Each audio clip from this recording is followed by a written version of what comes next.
What if everything you thought you knew about intermittent fasting and weight loss was, well, not entirely accurate? This may come as a surprise, but let's take a moment to unpack this.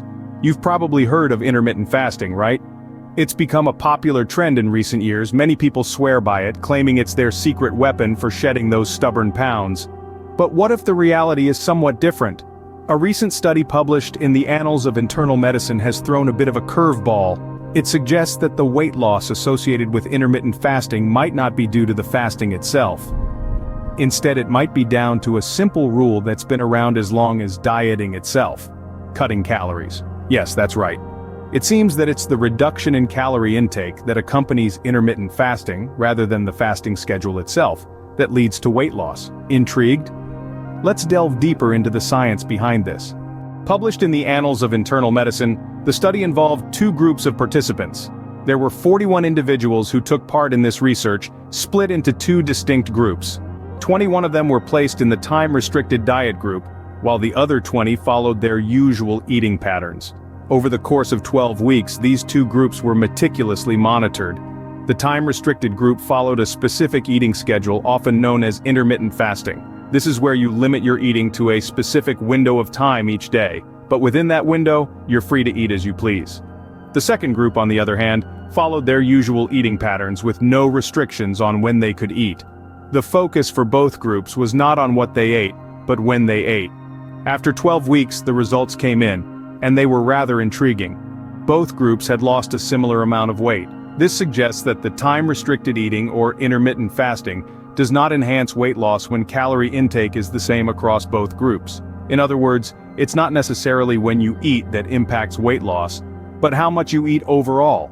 It was cutting down on calories, not the specific timing of meals, that led to the participants shedding pounds.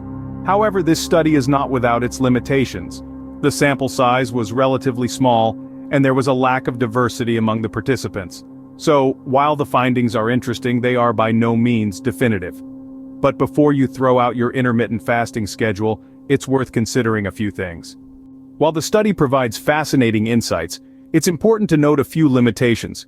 With just 41 participants, the sample size is small, and the diversity among participants is somewhat lacking. These factors may limit the generalizability of the findings to a broader population. So while the study suggests that intermittent fasting may not enhance weight loss when calorie intake is matched, it's crucial to interpret this conclusion with a grain of salt.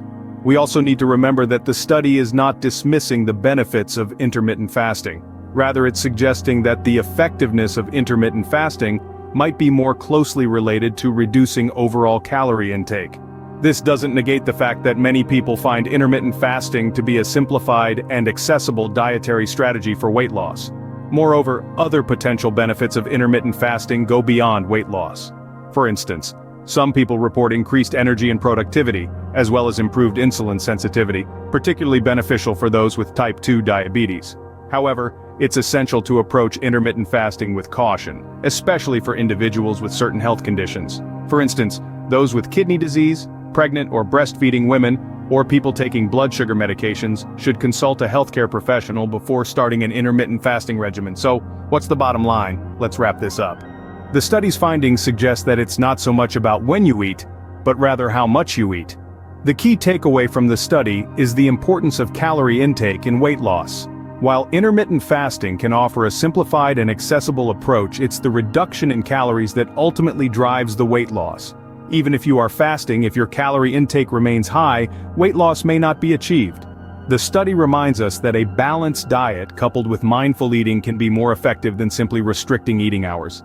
So think about your diet. It's not just about when you eat, but what and how much you eat that really counts.